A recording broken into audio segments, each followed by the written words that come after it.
ये कहानी है इयन स्टोन नामी एक लड़के की जो एक अमेरिकन है और अपने मुल्क के लिए हॉकी खेलता है। इनकी टीम काफी अच्छा खेलती थी जिस वजह से ये सब काफी मशहूर थे। लेकिन आज इनकी किस्मत साथ नहीं दे रही थी क्योंकि रेफरी बार बार इनकी टीम के खिलाफ फैसले दे रहा था और फिर खेल को भी वक्त से पहले ही खत्म कर दिया गया जिस वजह से इनकी टीम हार जाती है। अब इयन स्टोन अपनी टीम का सबसे बेहतरीन टॉप खिलाड़ी था, इसलिए आज मैच हार जाने की वजह से उसकी टीम उससे नाराज होती है। साथ ही उसे भी काफी बुरा लग रहा था, हालांकि उन्होंने काफी मेहनत की थी, सभी के चेहरे लटके हुए थे। लेकिन यहाँ पर इयन स्टोन की खुशी का एक जरिया था और वो थी उसकी दोस्त जिससे वो प्यार भी करता था। उसका नाम जेनी था जो हमेशा उसका साथ दिया करती थी। आज भी वो इयन स्टोन को तसल्ली देती है तो उसका मूड थोड़ा अच्छा हो गया, जिसके बाद वो जेनी को उसके घर छोड़ने जाने लगा। पर जब उसने टाइम देखा तो एक घड़ी पर टाइम रुका हुआ था, उसकी लाइट जल बुझ रही थी। ये बात इयन स्टोन को काफी अजीब लगी। वो सारे रास्ते इस बारे में सोचता रहा जिस वजह से चुपचाप बैठा रहता है। जेनी उसे तसल्ली देती है कि रिलैक्स रहो, सब ठीक हो जाएगा और आज मैच के बारे में भी इतना मत सोचो, हार जीत जिंदगी का हिस्सा है। इयन के गले से लगती है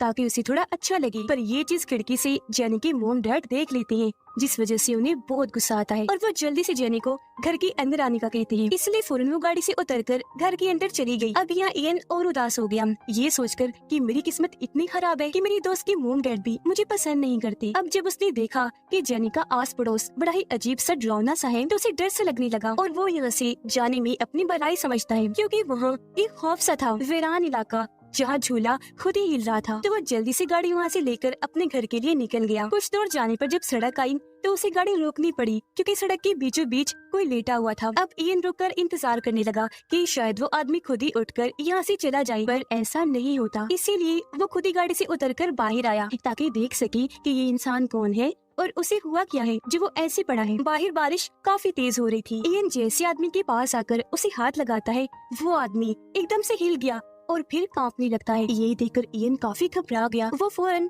पीछे हट गया और अब उसे डर भी लगने लगा था। इसीलिए वो जल्दी से वहाँ से भागकर वापस अपनी गाड़ी में आकर बैठ जाता है। वो इमरजेंसी नंबर पर कॉल करने की कोशिश करने लगा, लेकिन जैसे उसने सर उठाकर बाहर देखा तो हैरत, वो आदमी वहाँ से गायब हो चुका था। और फिर अगले ही पल एक डरावना काला साया अचानक उसकी गाड़ी की तरफ बढ़ने लगा। वो गाड़ी के ऊपर चढ़ के सामने वाला कांच तोड़ देता है, अपने बड़े बड़े पंजों से इयन पर हमला करके उसे पकड़ के गाड़ी से बाहर फेंक देता है और फिर उसे पैरों से पकड़कर घसीटने लगा। उसे ट्रेन की पटरी पर लाकर लिटा देता है और इयन को तब तक पकड़े रखता है जब तक ट्रेन यहाँ नहीं आ जाती और उस पर चढ़कर उसे कुछ नहीं देती। ऐसे इयन की मौत हो गई और फिर अगले ही पल उसकी आंख अपनी ऑफिस में खुली। वो हमेशा की तरह आज भी बहुत परेशान लग रहा था। तभी फोन बजा जिसे इयन उठा लेता है, पर दूसरी तरफ जो आदमी था वो अजीब तरह से इयन से बात करने के बाद कॉल काट देता है। अभी जो हमने देखा इयन को लग रहा था कि वो मेरा बुरा सपना है, तो उसे थोड़ी तसल्ली हुई, पर उसे थोड़ा थोड़ा अजीब भी लग रहा था। यहाँ तभी उसका बॉस आकर कहता है कि मुझे अर्जेंट काम चाहिए। इस वजह से इयन जल्दी से अपने काम पर लग जाता है। जहाँ तभी उसके पास आई जेनी अपना काम करवाने। वो यहाँ ऑफिस में उसके साथ काम करती है। वो इयन को कहती है कि इस बार हफ्ते के आखिर में मैं अपनी फैमिली से मिलने नहीं जाऊंगी क्योंकि वो लोग हमेशा मुझे इस बात का एहसास करवाते हैं कि मैं सिंगल हूँ, अभी तक मेरी शादी नहीं हुई और तो और मुझे कोई अच्छा लड़का भी नहीं मिल रहा। फिर इयन रात तक काम करता रहता है। फिर काम खत्म करने के बाद वो अपने घर के लिए निकल गया। वो जब लिफ्ट में आया तो देखता है कि एक आदमी बड़ी जल्दी में है। भागकर वो लिफ्ट में चढ़ गया। तब इयन ने नोटिस किया कि वो पसीने में भीगा हुआ है और काफी घबराया हुआ भी लग रहा है। अब लिफ्ट जैसे ही पहले फ्लोर पर रुकी वो आदमी फिर से जल्दबाजी करता है, फौरन यहाँ से भागकर आगे निकल गया, लेकिन वो कुछ बॉक्सेस से टकरा भी गया था। अब जब इयन लिफ्ट से बाहर आया तो वो देखता है कि लिफ्ट वाला आदमी वहाँ गिरा पड़ा है जिसके आसपास बहुत सारे लोग जमा हैं और लोगों में से एक आदमी था जो इयन को बड़े गौर से देखने लगता है। अब उसे लगा कि ये शायद मुझे जानता होगा, इसीलिए इस बात पर ध्यान नहीं देता। लेकिन जब उस आदमी ने उस बेहोश आदमी के बाजू को पकड़ा तो उसकी नसें काली हो गई। अब ये देखकर इयन को थोड़ा अजीब तो लगा, लेकिन इस चीज को अपना वहम समझकर वो यहाँ से आगे बढ़ गया।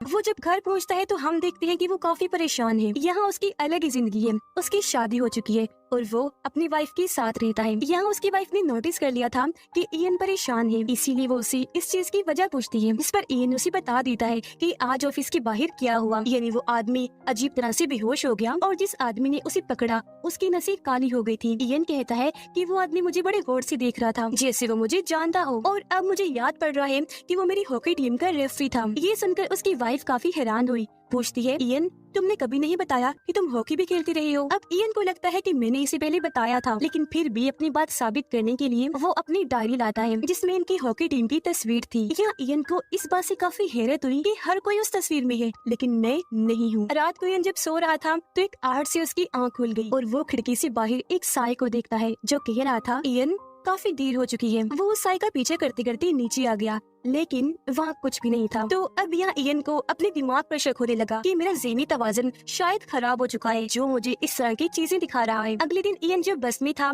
तो वो घड़ी पर टाइम देखता है, जहाँ पर भी टाइम रुक गया था। तभी उसकी नजर दो लड़कों पर गई जो उसकी हॉकी टीम के खिलाड़ी लग रहे थे, इसलिए इयन उनके पीछे जाता है बात करने, लेकिन वो तो उसे अजीब तरह से घूर कर वहाँ से चले जाते हैं। लेकिन बस से उतरकर इयन उनका पीछा करने लगा, जहाँ तभी वो एक आदमी से टकरा जाता है जो बिजनेसमैन था और वो उसे जानता था। वो इयन को रोककर कहता है कि रुक जाओ, कहाँ जा रहे हो, मेरी बात सुन लो, तुम्हारे सभी सवालों के जवाब मेरे पास हैं। जो कहने के बाद वो इयन को एक जगह पर लेकर आया और बताता है कि वो लोग आ रहे हैं। वो नहीं चाहते कि तुम अपनी असली हकीकत को जान जाओ। जब भी तुम अपनी हकीकत के बारे में सवाल करोगी वो तुम्हें यहाँ मारकर एक नई जिंदगी में भेज देंगे, जहाँ तुम्हें अपनी पुरानी जिंदगी के बारे में सब भूलना होगा, और अगर तुम्हें सब याद रहा तो वो तुम्हें फिर से मार मार कर अगली जिंदगियों में भेजते रहेंगे, क्योंकि पुरानी जिंदगी के बारे में कुछ भी याद नहीं होना चाहिए। अब उसकी बातें इयन की समझ में नहीं आ रही थी, उसे तो उल्टा गुस्सा आ रहा था। इसीलिए वो बिजनेसमैन को धक्का मारकर दीवार के साथ लगा देता है, लेकिन तभी नीचे बनी एक जगह से वो काला साया आ गया और बिजनेसमैन पर हमला कर देता है, जिससे वो नीचे गिर गया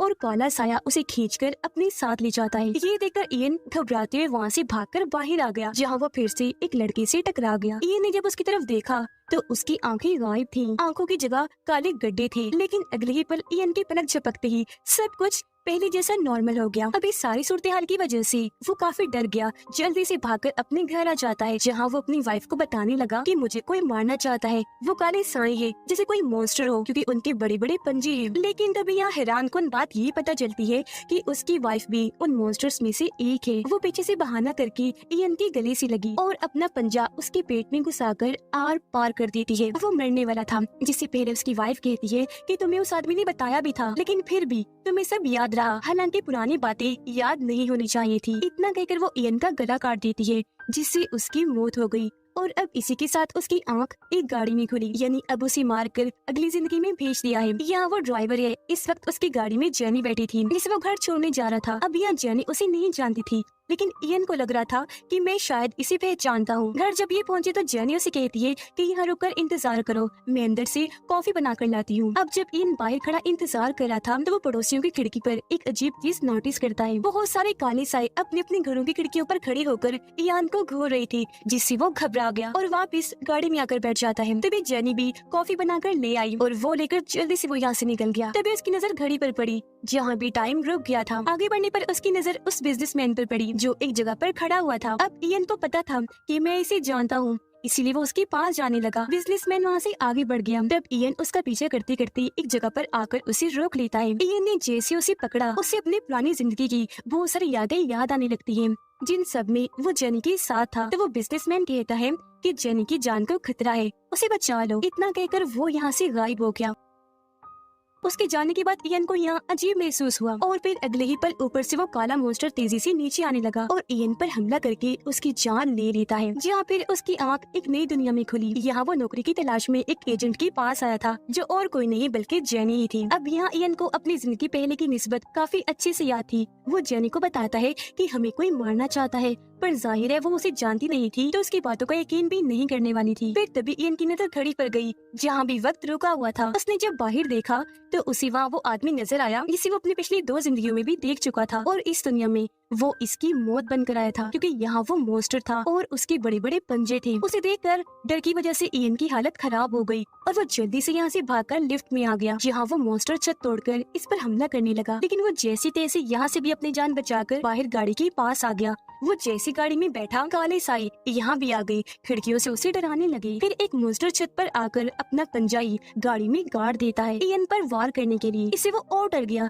जल्दी से गाड़ी से बाहर आकर भागने लगता है, पर तभी उसका एक्सीडेंट हो गया। वो मरा नहीं था, सिर्फ बेहोश हुआ था। लेकिन तभी उसकी वाइफ और उसके लोग आकर अपने पंजों से उसका गला काट देते हैं और यहाँ फिर से वो इन सब लोगों के हाथों मारा जाता है। इस बार जब उसकी आंख खुली तो वो खुद को काफी बुरी हालत में एक गंदे से घर में लेटा हुआ पाता है। इस जिंदगी में इयन को नशे की बुरी लत थी। तभी दरवाजे पर दस्तक हुई। ये बड़ी मुश्किल से लड़खड़ाते हुए जाकर दरवाजा खोलता है तो सामने जेनी थी, जो इस पर काफी गुस्सा करती है कि मैं तुम्हारे तेज म्यूजिक की वजह से बहुत डिस्टर्ब हो रही हूँ। लेकिन जब उसने देखा कि इसे तो खुद होश ही नहीं, इतना नशे में धुत है, तो वो घबरा गई और यहाँ से वापस अपने घर आ जाती है, जहाँ तभी जबरदस्ती इयन भी उसके घर में दाखिल हो गया। वो काफी डर गई, उसे चाकू दिखाकर पुलिस को बुलाने की धमकी देती है, क्योंकि उसे लग रहा था कि ये कोई पागल है। जिस पर वो समझाता है कि मैं तुम्हें यहाँ कोई नुकसान पहुँचाने नहीं आया। उसे यकीन दिलाने के लिए वो उससे पुरानी जिंदगी, फैमिली और उनकी दोस्ती के बारे में बातें करने लगता है, जिससे जेनी को भी कुछ कुछ याद आने लगा, पर उसे ठीक से समझ नहीं आ रही थी। इससे पहले कि दोनों को सारी बात समझ आती, यहाँ वो काले साए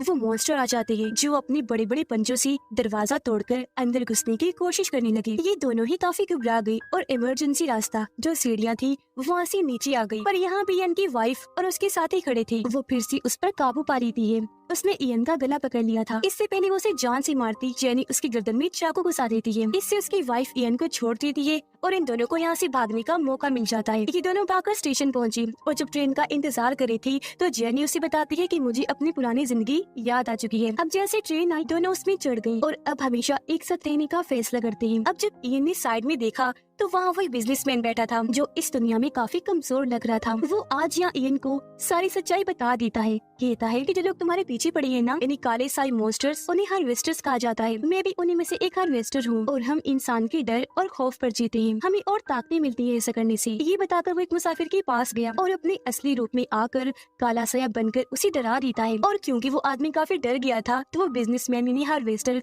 फिर से ठीक से एहतियात हो जाता है, क्योंकि उस आदमी के डर को इसने इस्तेमाल जो कर लिया था। अब वापिस आकर वो इयन को बताता है कि हमारा बस इतना ही काम है। लेकिन कुछ हार्वेस्टर्स इससे आगे बढ़ चुके हैं। उन्होंने अपनी हदें तोड़कर लोगों को डराने के बाद उन्हें मारना शुरू कर दिया है। और एक जरूरी बात इयन, जब तुमने ऐसा करने से, लोगों को मारने से इनकार कर दिया तो वो हार्वेस्टर्स तुम्हारे खिलाफ हो गए। जी हाँ, बिल्कुल, इयन भी पहले एक हार्वेस्टर ही था। अब उस बिजनेसमैन यानी हार्वेस्टर को एहसास हुआ कि हम स्टेशन पहुंच गए।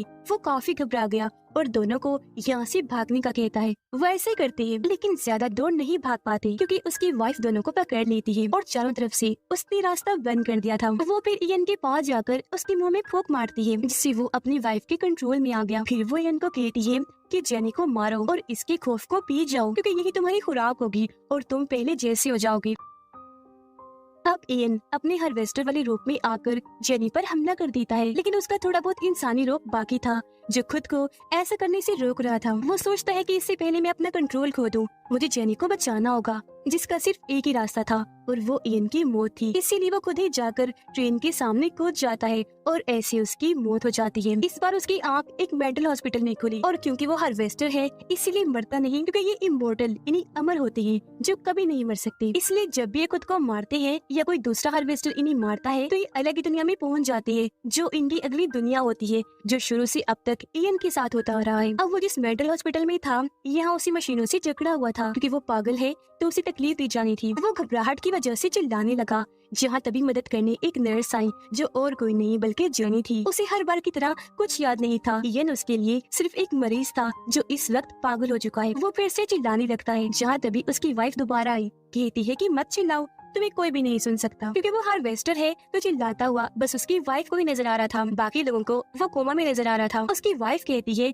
जब तुमने बगावत की थी ना तो तुमने एक हार्वेस्टर को मार दिया था, बताओ तुमने ऐसा कैसे किया? और वो इंसान कौन है जो तुम्हारी मदद करता है, हमारी बातें तुम्हें बताकर हर चीज की जानकारी देता है, जिस पर वह चुप रहता है, कुछ नहीं बताता। अब उसकी वाइफ इयन को इंजेक्शन लगाकर तड़पाने लगी, कहती है कि तुम्हें खुद को ठीक करने के लिए किसी इंसान के डर को महसूस करना है, फिर उनके डर को पीकर ताकतवर होना है। अब इयन के सामने वाले बेड पर एक बच्चा था, जिसे डराकर दो हार्वेस्टर्स उसके डर को इस्तेमाल करते हैं, पीते हैं ताकि और ताकतवर बन जाए। अब इयन ये देखकर उन्हें ऐसे करने से रोकता है, पर कोई फायदा नहीं होता। उसकी वाइफ कहती है कि तुमने हमसे बगावत की उस जेनी के लिए, क्योंकि तुम उसे नुकसान पहुंचाना नहीं चाहते थे, लेकिन अब देखना मैं उसे जिंदा नहीं छोड़ूंगी। जो कहने के बाद वो अपने साथियों के साथ वहाँ से निकल गई। यहाँ इयन को देखने से लग रहा था कि अब वो काफी कमजोर हो चुका है। अब उसके पास बिजनेसमैन हार्वेस्टर आता है। वो इयन को कहता है कि जब तुम जेनी से मिले तो तुमने खौफ को छोड़कर प्यार पर जीना सीख लिया, जो चीज सबसे ज्यादा ताकतवर एहसास है। मेरी जिंदगी में भी कोई ऐसी आई थी जिसने मुझे बदल कर रख दिया, जिसके बाद इसी ताकत के लिए प्यार से मैंने बहुत सारे हार्वेस्टर्स को मार डाला। इसीलिए अब तुम्हें भी सिर्फ जेनी का प्यार ही बचा सकता है, ठीक कर सकता है, और इसी की मदद से तुम मेरी तरह इन हार्वेस्टर्स को मार भी सकते हो। लेकिन फिलहाल तुम्हें कम से कम अपनी हालत को ठीक करने के लिए किसी पर जीना होगा, यानी उसका सब कुछ लेना होगा, और ऐसा मैं करूँगा तुम्हारे लिए। तुम मेरी जिंदगी ले लो, क्योंकि मैं अपने प्यार को नहीं बचा पाया, पर तुम्हें बचाना होगा अपनी जेनी को। तो अब यहाँ ना चाहते हुए भी इयन को ठीक होने के लिए उसकी जिंदगी लेनी पड़ती है। दोनों एक दूसरे का हाथ पकड़ते हैं और उसकी सारी ताकत इयन के अंदर चली जाती है। बिजनेसमैन खत्म हो गया और इयन के भी सारे जख्म मिनटों में भर गए। जिसके बाद जब यहाँ वो हार्वेस्टर्स वापस आए तो इयन अपने बिस्तर से गायब था। एक हार्वेस्टर वहाँ खड़ा सोच ही रहा था कि तभी पर्दे के पीछे से एक पंजा निकलकर उस हार्वेस्टर की आर पार हो जाता है, जिससे वही उसकी मौत हो गई। ये पंजा दरअसल इयन का था, क्योंकि वो अपने हार्वेस्टर वाले रूप में आ चुका था। अब जेनी को बचाने के लिए अपने प्यार की ताकत से वो एक एक करके सभी हार्वेस्टर्स को मार गिराता है, उनके अंदर अपना पंजा घुसाकर उनको चीर फाड़ करके। ये देखकर उसकी वाइफ भी अपने असली रूप में आ गई। वो पीछे से जेनी को पकड़ लेती है और इयन से कहने लगी कि तुम सिर्फ मेरे हो, मैं तुम्हें इस जेनी का होने नहीं दूंगी। वो जेनी को मारने के लिए बिल्कुल तैयार थी, तो कोई रास्ता न होने पर इयन अपना पंजा जेनी के पेट में घुसाकर आर पार कर देता है, जिससे जेनी के साथ साथ उसकी वाइफ की भी मौत हो गई। वो तड़प तड़प कर वहाँ से गायब हो गई। जेनी जमीन पर गिर पड़ी। इयन उसे संभालता है। उसे उस बिजनेसमैन की बात याद आती है कि सबसे बड़ी ताकत प्यार है, इसलिए वो यहाँ उसे अपने प्यार का इजहार करता है कि मैं तुमसे बहुत प्यार करता हूँ और हमेशा तुम्हारे साथ रहना चाहता हूँ। ये कहने के बाद वो प्यार की ताकत से ही उसके जख्म भरने लगता है, जिससे वो बिल्कुल ठीक हो गई। ऐसा होने के बाद वो अपने और जेनी के लिए अपनी सबसे खूबसूरत जिंदगी चुनता है, यानी सबसे पहले वाली, जिसमें वो एक कामयाब हॉकी प्लेयर है और फ्री टाइम में इन हार्वेस्टर्स को मारने का काम करता है ताकि वो लोगों को ना मारे। दोनों अपनी इस खुशहाल जिंदगी में वापस आकर बहुत खुश हो जाते हैं और आज यहाँ उन्होंने प्यार जैसे खूबसूरत एहसास को पहचान लिया था कि इससे बड़ी ताकत और कोई नहीं। प्यार के जरिए हम किसी भी मुश्किल का सामना कर सकते हैं, इसीलिए हमें हर रिश्ते को प्यार से लेकर चलना चाहिए। इसी के साथ इस फिल्म की कहानी यहीं पर खत्म हो जाती है।